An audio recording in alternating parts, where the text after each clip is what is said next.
Hi everyone, this is Morgan, and in this video I'm going to introduce you to the basics of 35mm film and cameras. Here you can see I've actually laid out 5 different types of film so we can begin to talk about what makes each film different, what makes some film suitable for some circumstances. So I'm going to start by looking at this Arista EDU film. This is actually the film that you're going to watch me load into a camera in just a minute. So I figured before we did that, it would be good to dissect why. Why are we using this particular film? When we study the box, one of the first things you'll notice is that we're looking at black and white film. For this class, you will only be shooting with black and white film. We're going to use this in a traditional darkroom setting, and we're only really capable of developing and printing black and white. Next, you should notice that somewhere there's either 135 or 35mm. They're synonymous, but either way, you're looking for 35mm film because we're going to be shooting with 35mm cameras, so this film is the correct size for our camera. So next, we want to notice things about this film. The brand is Arista. We also have an ISO film speed of 400, and we have 36 exposures. So making sure that you're shooting black and white 35mm film is the most important thing, but you want to remember these last 3 points: brand, ISO, and number of frames. You'll need to know the brand because that will help you determine development time later on. The ISO will help you with getting correct exposure, and knowing the number of frames is just important so you don't run out of, film way before you thought you would. Some film for 35mm that's black and white does come in 24 frame rolls. So just notice those 3 things. Other helpful info on the box kind of refers to the fact that film doesn't last forever. It can expire. So you want to store it in a cool, dry place, not your car. Also, I would encourage you to save the light tight container, as that will be helpful for transporting your film after you're done shooting. So that's our roll of film. I did want to quickly walk through the other 4 rolls of film that I showed just to talk about other variations and things you might notice if you buy film on your own. The first is this Tri-X film, which is also 400 ISO, also 35mm, also 36 frame exposure. So you'll watch me load that into a camera again in this demo later on. Next, you'll see this T-Max has an ISO of 3200, which means it's really good for shooting in low light situations. It's very sensitive to light. Next, you'll see that I have a visibly bigger roll of film. You'll see it's a much longer little tube, and this is for 120 film. This is a medium format film that would not even fit in our little 35mm camera. And then I have another medium format film, but this one is also color. So you can still shoot color film. You can still have it developed by some labs.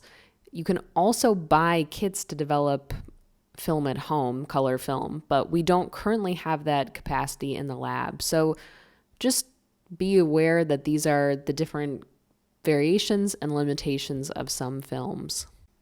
So now that we have some understanding of film, I wanted to talk about cameras. And the first camera I'm going to walk you through is the Nikon FM10. That's what we have the most of at Stout, so it's going to be the camera that most of you work with. So I want to dissect the different controls on this camera. From the top view here, you can see this is where you control the shutter speed. Whatever number is next to that black line is the set shutter speed. Right now, it's at 1/125th of a second. Next, on the top here again, on this lens itself, you can see that the aperture ring is closest to the camera body. So that's where you will set your aperture.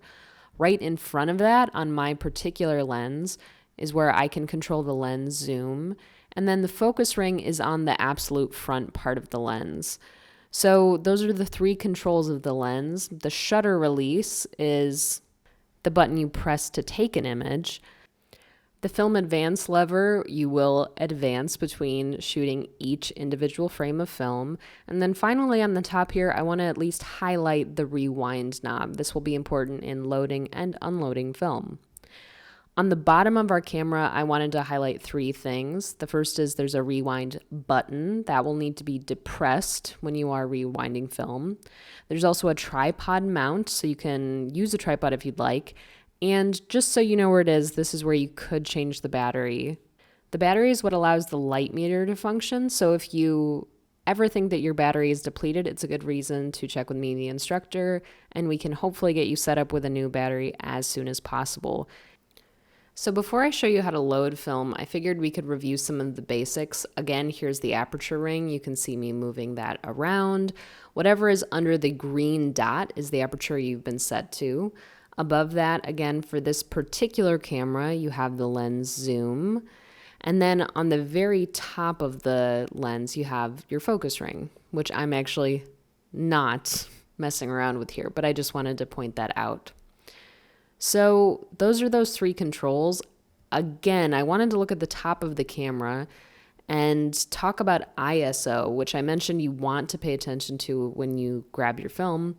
There's an ISO window that's kind of buried in the shutter speed dial here, and I wanted to talk about how you can set your ISO to the film speed that your particular film has. For me, again, that's 400. So I'm going to set my ISO by lifting up the edge of that shutter speed dial and rotating it. So I'm moving the numbers in that ISO window until they're at 400. If you replay the part of the video that I just ran, you should see that when I lift up the edges, I'm not moving the shutter speed numbers. I'm only moving the numbers that appear in that ISO window. And again, here you see them set to the proper number of 400. So now my ISO matches with the film speed that I have. So that means I'll have accurate readings from my light meter. So back in the video, you see me actually moving my shutter speed dial and actually, again, changing the shutter speed settings. Now I'm pressing the shutter release button, which is what's going to allow me to take the picture, and then the film advance lever is what I'm using now. Next, you're going to actually watch me load a roll of film. So even at this zoomed in, there's some things that are tricky to follow. Because of this, I wanted to slow down and just look at the back of the camera open and identify a few things. First, on the left, you should see the film cartridge chamber, which is where we're going to first insert our film. In the middle, you can see this is actually our shutter. This is the part of the camera that goes out of the way, allowing a picture to be taken. There's also the take-up spool, and what I want you to notice is there are actually slots in the center of the take-up spool, which is where you will insert the leader of your film. We also have these guide nubs, which you're going to slip your film sprockets over to allow the film to securely catch and be loaded. Here you see me lifting up the rewind knob, which is how you pop open the back of the camera.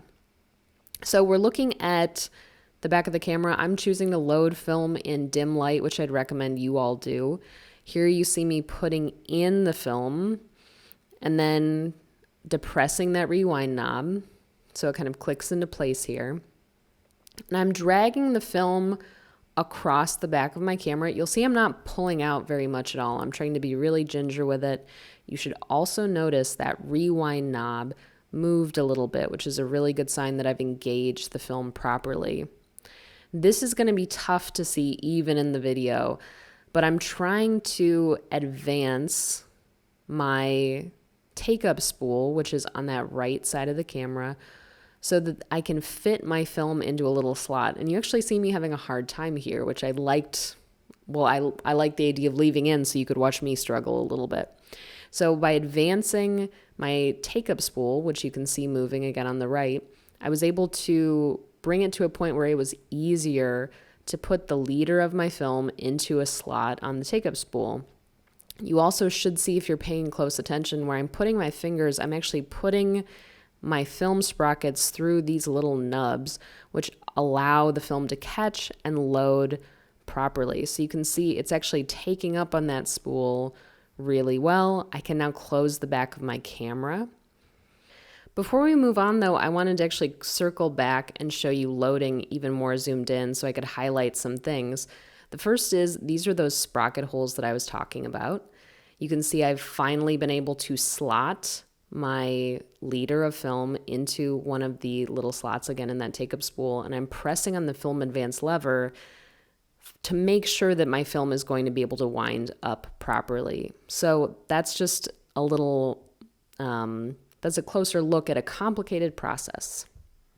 Another thing that's easy to forget is between each time you advance the film advance lever, you need to depress the shutter release. So do that in between every time you advance, even when you're not actually shooting images, which we're not yet.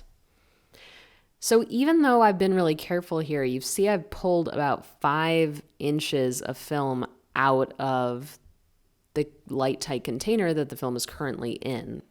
So even though I'm about to close the back right now and the film hasn't been exposed for long, that piece of the film is still going to be fogged or ruined. So before taking our first real shot, we want to advance the film 3 times. So advancing the lever, pressing the shutter release, and repeating. You're going to wait until you can see the number 1 in the frame counter window, which is just above the advance lever.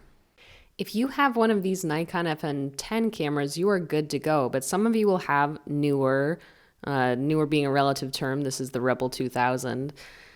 You'll have newer cameras that work a little differently. They actually have some LCD screens. There's some kind of slightly more modern aspects to these. So I have the Rebel 2000 here. It's set to lock or L on the mode dial, and I'm moving it to M, standing for manual. So that's turning the camera on. Now I can see information in the LCD screen. I can see my shutter speed, which I'm moving by adjusting this dial here. It's at 1/250th of a second. But by depressing this AV plus or minus button, you can see now I'm actually able to change the aperture. So by setting it to manual and just adjusting those few things, I now have the same controls I had on the FM10. I also have additional options like the timer, which I just pointed out. I have this autofocus option here on the lens. So there's some additional lightly fancy stuff. One of those things is that you actually don't have to set the ISO on this camera. It will automatically read the ISO of the film when you load it. So those are the basics of this camera. I do want to talk about loading. The first is, how do we open the camera back? And on the side of the camera, you can see there's this lever that I am depressing here, and that's popping open the back of my camera, which looks pretty similar to the back of our FM10, but there are a few distinct differences. The biggest difference is this is a semi-automatic advance in terms of loading film. You see me inserting the film bottom side first into that left side of the camera. Again, just very gradually leading the film across the back of the camera. And while there are a few small nubs that I'm supposed to line up with my sprocket holes, I don't have a take-up spool, which is the biggest difference. So you should see, I'm trying to find those little nubs here in this video, but you should see I'm just trying to line up the leader of my film with that red line that's at the bottom of the right side of the camera. And when I close the back, I'm going to let you hear the sound.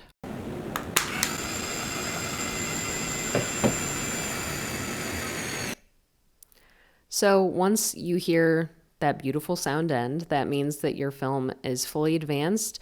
This is what you should see, especially if you're shooting with the Rebel 2000, is in your LCD screen, you should see the number 36 saying you have 36 frames left to be shot.